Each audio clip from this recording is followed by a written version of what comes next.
గత ప్రభుత్వంలో రాజ్యాంగం లేదు రాష్ట్రంలో, అంబేద్కర్ రాసిన రాజ్యాంగం లేదు, రాజారెడ్డి రాజ్యాంగం నడుస్తుందని చెప్పి అనునిత్యము జగన్మోహన్ రెడ్డి గారిని విమర్శిస్తూ వస్తున్న కూటమి ప్రతినిధులు మొన్నటి ఎన్నికల్లో కూటమి అధికారంలోకి వచ్చిన తర్వాత నిజంగానే అంబేద్కర్ రాజ్యాంగాన్ని పక్కన పెట్టి ఎర్రబుక్కు రాజ్యాంగాన్ని తీసుకురావడం మనం అందరము చూస్తున్నాం.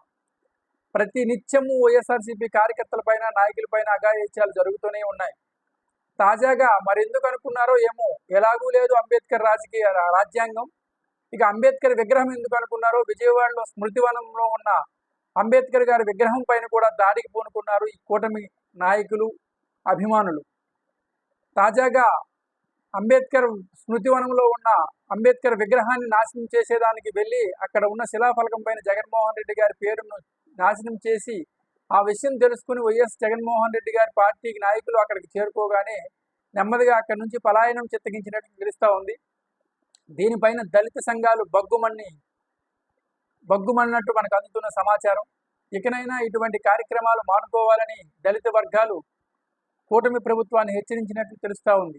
చూద్దాం మరి ఏం జరుగుతుందో. లైక్ చేయండి, షేర్ చేయండి, సబ్స్క్రైబ్ చేసుకోండి. Thank you.